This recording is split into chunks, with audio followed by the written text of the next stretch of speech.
Halo teman-teman, jumpa lagi nih dengan Bos IWPI, Ikatan Wajib Pajak Indonesia. Halo Pak Rinto, nggak ada lelahnya nih Pak. Selalu selalu semangat Mas Awan Luar biasa Pak untuk Rinto. menegakkan keadilan di dunia perpajakan Mas Awan. Kalau ini berhasil Mas Awan, ini ekonomi Indonesia saya pikir akan lari lebih cepat Mas Awan. Terkait perpajakan ini Mas Awan, kita benahi perpajakan ini ya mudah-mudahan ini masih Tuhan mengizinkan Indonesia akan lari lebih kencang ekonominya Mas Awan.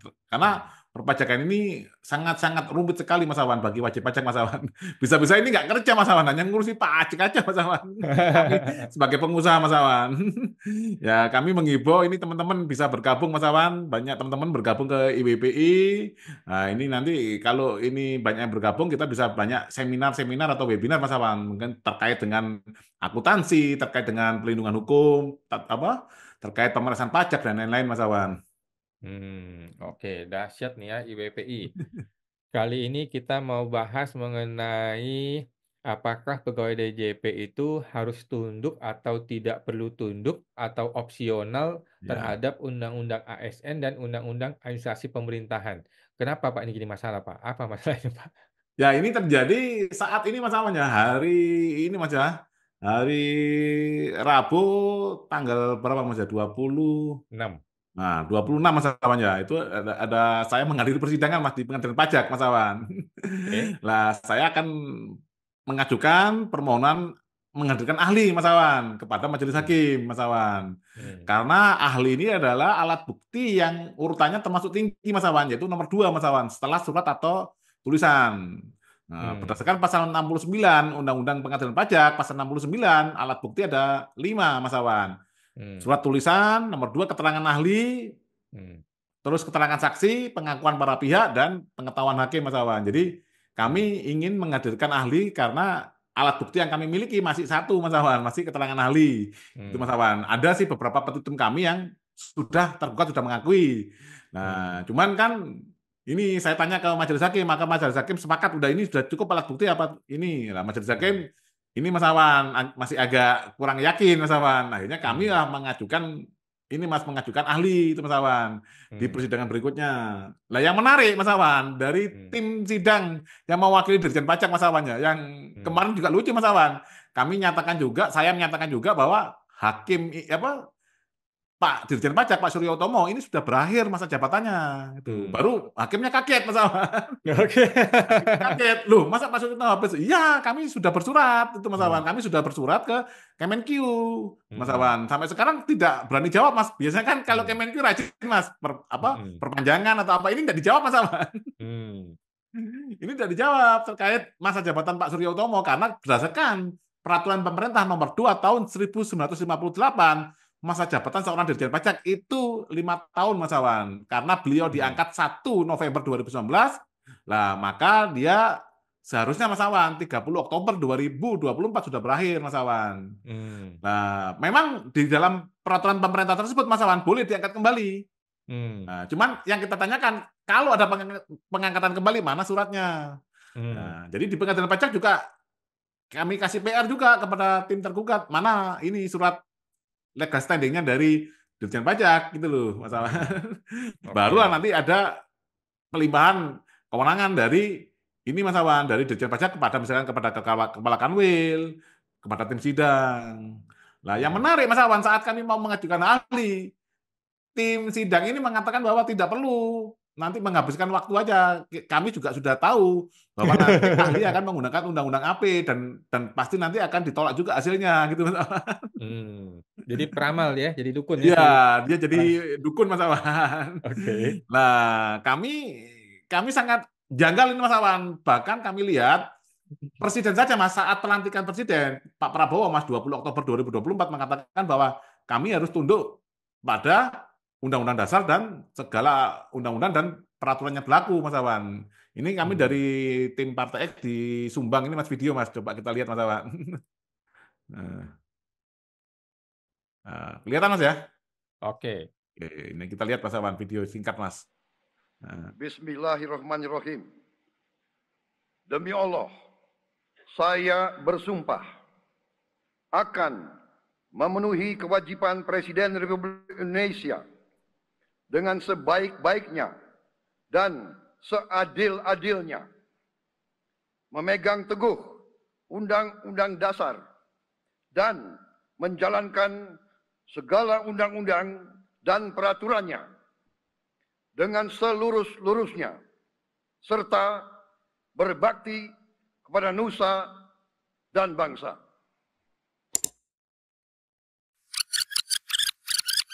Dan menjalankan segala undang-undang dan peraturannya. Meanwhile, Tadi penggugat ingin menghadirkan saksi, itu memang sah-sah saja ya. Cuman kami sudah bisa membaca nih bahwa saksi ini pasti akan menjelaskan kembali terkait dengan undang UU AP. Bahwa di sini UU AP menurut kami tidak bisa digunakan. UU AP menurut kami tidak bisa digunakan. Kamu siapa? Kamu siapa?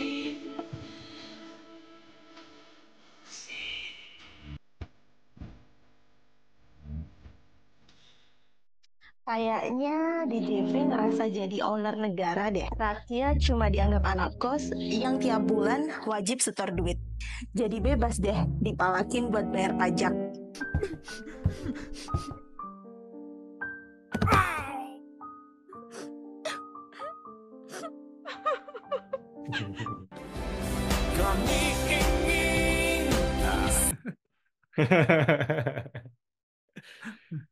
Luar biasa ya, di muka pengadilan dia mengatakan tidak perlu pakai undang-undang AP.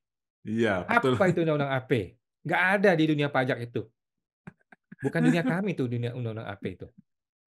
Iya, betul, betul Mas Awan. Jadi kami merasa seperti ini Mas, kami sebagai wajib pajak, kami dianggap sama oknum DJP ini adalah kami ngekos Mas Awan. Negara miliknya dia Mas Awan. Hmm. Presiden saja Mas Awan mengakui bahwa ini Mas Awan, bahwa dia harus menjalankan Undang-Undang Dasar dan seluruh undang-undang Mas Awan. Nah, yang menarik Mas Awan, ini saya share screen lagi. Mas, bentar Mas.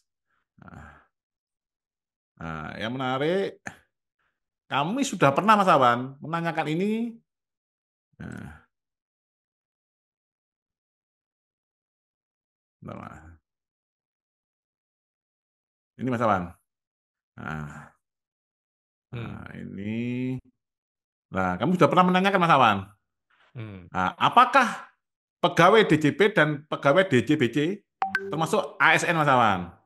Nah, apakah pegawai DJP dan pegawai DJBC harus tunduk pada Undang-Undang ASN dan Undang-Undang Administrasi Pemerintahan Mas Awan? Nah, ini jawabannya Mas Awan. Nah, jawabannya ini Mas Awan. Sesuai ketentuan pasal 1 angka 1 Undang-Undang Nomor 20 tahun 2003 tentang ASN, diatur bahwa ASN selanjutnya disingkat aparatur sipil negara selanjutnya disingkat ASN adalah profesi bagi pegawai negeri sipil dan pegawai pemerintah dengan perjanjian kerja yang bekerja pada instansi pemerintah. Berdasarkan ketentuan tersebut, maka pegawai DJP dan DJBC dengan status PNS dan pegawai pemerintah dengan perjanjian kerja merupakan ASN, Mas Awan.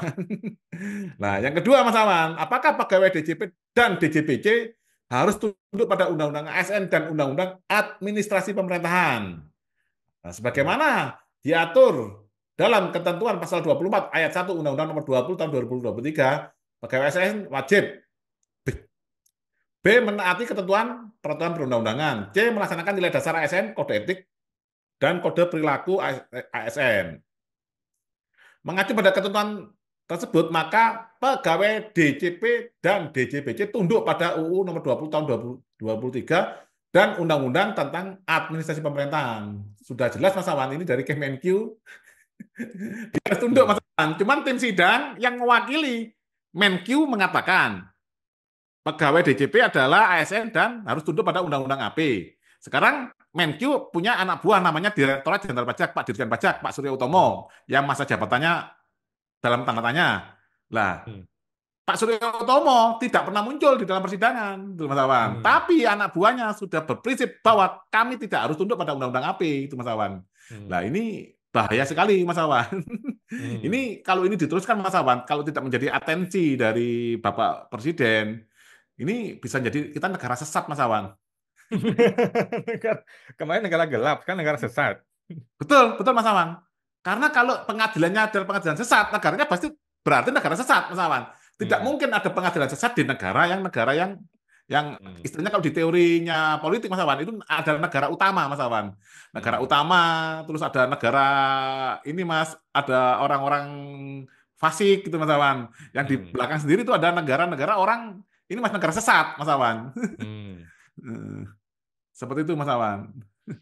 Jadi penting ini disampaikan pada pegawai DJP, Anda ini ASN apa bukan? Kalau tidak ASN, ya pergi aja, jangan ikut sidang gitu, Mas Awan. Bahwa saya tidak tunduk pada undang-undang AP, saya hanya tunduk pada undang-undang yang ada kata pajaknya, titik, gitu loh, Mas.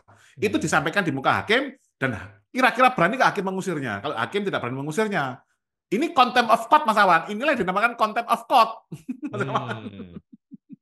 Jadi sebaiknya sidang berikutnya itu kita mesti minta kepada hakim untuk mengusir orang-orang yang melakukan contempt of court, kecuali Betul. dia bersedia minta maaf dan mengkoreksi pernyataan dia.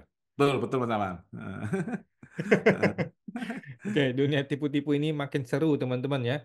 Bagaimana bisa ada seorang oknum DJP makan gaji pakai uang rakyat di muka pengadilan mengatakan bahwa tidak perlu pakai undang-undang administrasi pemerintahan yang di mana undang-undang itu mengikat seluruh pemerintahan, bahkan seluruh ASN, dan dia juga mengaku dirinya ASN. Jadi kacau balau lah dunia ini ya. Aduh. Oke teman-teman, silakan teman-teman berkomentar ya bagaimana pendapat Anda mengenai ASN ini. Apakah pegawai DJP adalah ASN? Kalau iya, apakah dia masih tunduk pada undang-undang AP? Kalau iya, terus kenapa dia mengatakan dia tidak mau tunduk pada undang-undang AP di pengadilan pajak? Mari kita berdiskusi secara terbuka dan demokratis. Siap. Thank you Pak Rinto. Jumpa lagi Oke, Pak Rinto di sama-sama, podcast Mas Awan. berikutnya Pak.